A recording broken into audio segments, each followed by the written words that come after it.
the militant group Al Qaeda hijacked 4 passenger airliners. At 8:46 a.m. in the morning, American Airlines 11 struck the North Tower. 17 minutes later at 9:03, United Airlines 175 struck the South Tower.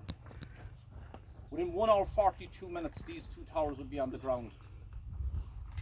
We don't want to forget as well the victims of American Airlines 11 that was hijacked in Dulles International Airport, that was put into the Pentagon. And the brave souls on board United Airlines 93 that was hijacked in Newark, New Jersey, that was probably destined for Capitol Hill or the White House. This was the greatest attack on humanity. Okay? You cried, we cried, and if you want to cry here today, let it out.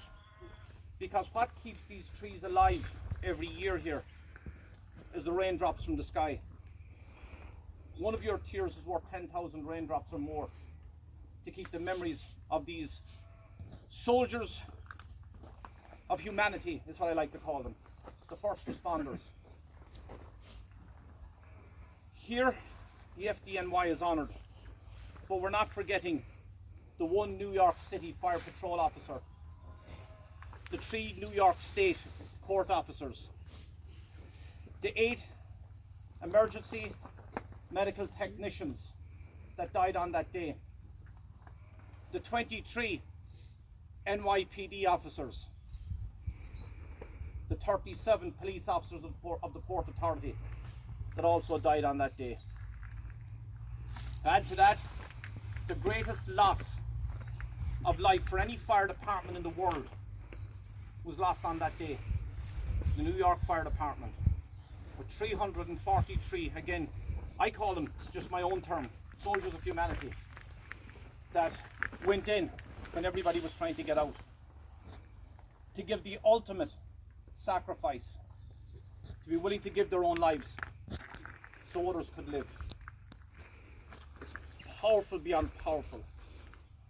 And this was not, I just want you to understand, this was not just an attack on America.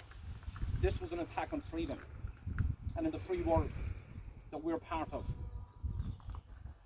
And we felt your pain because we pained.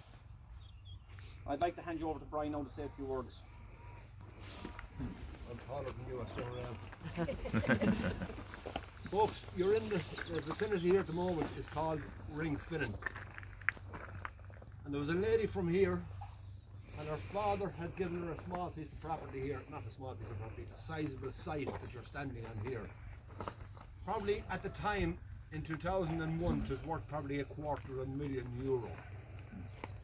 And her father gave her that site, that when she'd retire, she was working in the hospital in New York. She was very good friends and knew a lot of the paramedics and the fire officers and the policemen that frequented the hospital in and out. And one man she was very friendly with was Father Michael Judge, the fireman's friar. Now, Father Michael Judge is the first official casualty of 9/11, as you all know. He was hit by a fallen body. And at his funeral, it was attended by pauper and politicians alike, drug addicts. Anyone that knew them went to the funeral. And the show of solidarity was so great, it was effective. Her name was Mary Caught Murphy. Caught is Catherine Murphy. And she decided that she was going to dedicate this site that you're on at the moment to the firemen especially. So there's 343 trees planted here at that time. And as you go around, you'll see some of the names, some of the family members who have come to visit here and left little mementos, a little flag, maybe a shirt that he wore, or the fire department, or the fire station he was based in. And you can take your time, we're not going to hurry you here. But this was planted in November, September 11th. In November that year, this was planted. Just to have a little bit of paradise, a little piece of heaven here on the Ireland.